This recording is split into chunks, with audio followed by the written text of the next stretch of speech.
আমার নতুন একটি ব্লগে তোমাদের সবাইকে স্বাগত। আশা করছি তোমরা সবাই ভালো আছো, আমরাও ভালো আছি। শীতকাল চলে এসেছে আর ঘুরতে যাব না সেটা কি হয়? ঠান্ডা পড়ুক আর না পড়ুক, ঘুরতে যাওয়াটা কিন্তু মাস্ট। তাই আমরাও আজকের বেরিয়ে পড়েছি 3 জন মিলে সামনের কোথাও ঘুরে আসতে। চলো কোথায় যাচ্ছি আমাদের সাথে তোমরাও চলতে থাকো আর দেখতে থাকো আমরা কোথায় যাচ্ছি।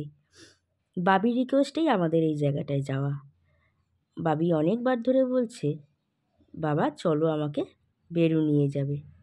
তো আমরা কুদঘাট থেকে মেট্রো ধরে চলে এসেছি যতীন দাস পার্ক। যতীন দাস পার্ক থেকে ট্যাক্সি নিয়ে আমরা চললাম আমাদের গন্তব্যস্থলে। আশা করি তোমরা এতক্ষণে অনেকেই বুঝতে পেরে গেছো আমরা কোথায় যাচ্ছি। আমরা যাচ্ছি চিড়িয়াখানায়। অনেক দিন ধরে বাবি বায়না করছে চিড়িয়াখানায় যাবে বলে, তাই আজকের প্রকাশের ছুটি থাকায় প্রকাশ বলল চলো একটু বাবিকে ঘুরিয়ে নিয়ে আসি চিড়িয়াখানা থেকে। সেই উদ্দেশ্যেই আমরা বেরিয়ে পড়েছি সকাল সকাল।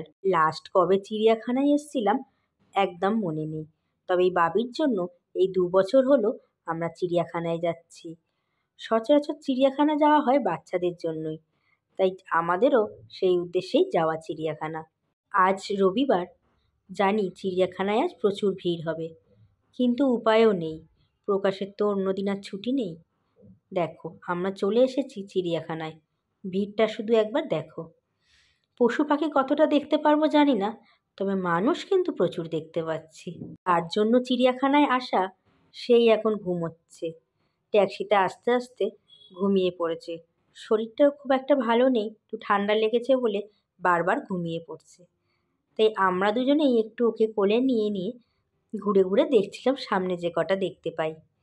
তারপর একটা জায়গায় আমরা বসে আমাদের লাঞ্চটা সেরে নিচ্ছি, আর ও ওর বাবার কোলে দিব্যি ঘুমাচ্ছে। আমরা সেরম কিছু নিয়ে যাইনি, শুধু একটু এই স্ন্যাক্স আর একটু চাউমিন নিয়ে গেছিলাম। বাবি ঘুম থেকে ওঠার পরে ওকে একটু ড্রাই ফ্রুট দিয়ে দিলাম।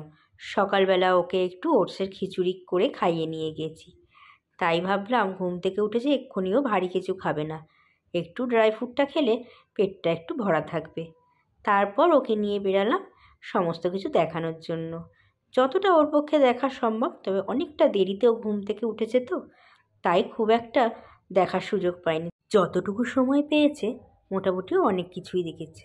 ওর বাবা একটু আইসক্রিম খাচ্ছে দেখে বলছে আমাকে আইসক্রিম না দাও, ওই বিস্কুট কিনে দাও। ওর বাবার থেকেই একটু আইসক্রিম দিয়েছে, ঠান্ডা লেগেছে বলে খুব একটা বেশি দেয়নি। আর আমারও তাই অবস্থা, ঠান্ডা লেগেছে বলে আমি আর আইসক্রিম খাইনি।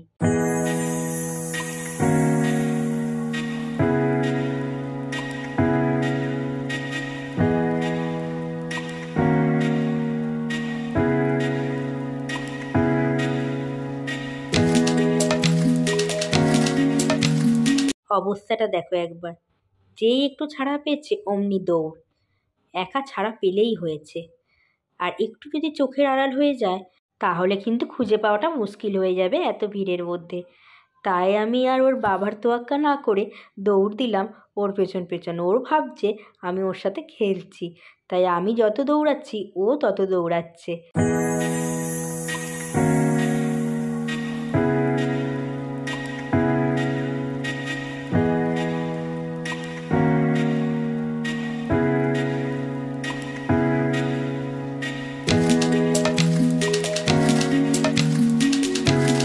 এতগুলো পশু পাখির মধ্যে সব থেকে পছন্দ হয়েছে ওর জিরাফ। কেন মা, ওর গলাটা এত উঁচু। বারবার ঘুরে ফিরে সব পশু দেখার পরই বলছে মা জিরাফের কাছে চলো, মা জিরাফের কাছে চলো, আমি একটু জিরাফ দেখবো। জিরাফের কাছে ও অনেকটা সময় কাটিয়ে দিয়েছে। যাই হোক, ওর জন্যই তো আসা, ওর যেটা ভালো লাগে ও সেটাই দেখুক।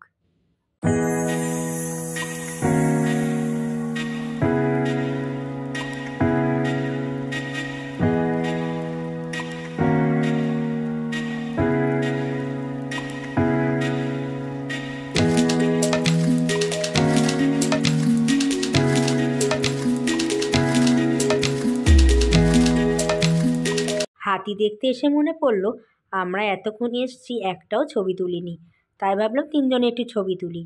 এদিকে বাবি ঘুরে তাকিয়ে বলছে মা এলিফ্যান্ট আসছে, তাই সঙ্গে সঙ্গে ফটো তোলা বাদ দিয়ে আমরা এদিকে এলিফ্যান্ট দেখতেই ব্যস্ত হয়ে গেলাম।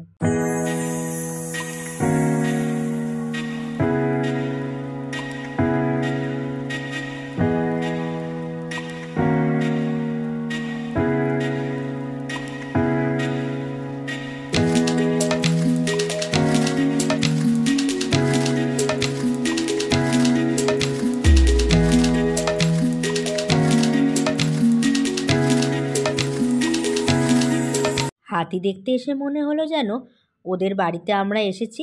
আমাদের সাথে গল্প করে অনেকটা সময় ওরা কাটালো। হাতিটা এত কিছু করছিল যে শুধু বাবি নয়, যতগুলো বাচ্চা এখানে ছিল সবাই খুব আনন্দ পেয়েছিল।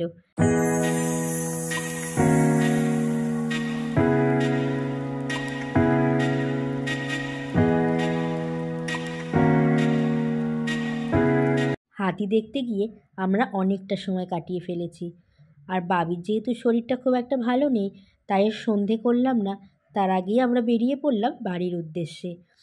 ওখান থেকে আমরা অটো ধরে চলে এসেছি যতীন দাস পার্কে। ওখান থেকে ভাবলাম কিছু একটু খাবার খেয়ে নিই। এখান থেকে আমরা নিয়ে নিয়েছিলাম ফিশ ফ্রাই আর ফিশ পকোড়া। ভেতরে মাছটা ছিল পুরো ঠাসা, যদিও সেই ক্লিকটা আর নেওয়া হয়নি যেহেতু দুজনের হাতেই খাবারটা ছিল। আর এই দুটোই ছিল দুর্দান্ত খেতে। দোকানের নামটা নিতেও আমি ভুলে গেছি গো, নইলে তোমাদের সাথে শেয়ার করতাম। আমার গলার অবস্থাটা খুব খারাপ, একটু কষ্ট করে বুঝে নিও। আজকের মতো ভিডিওটি এই পর্যন্ত। কেমন লাগলো অবশ্যই কমেন্ট করে জানিও। আজকের মতো টাটা।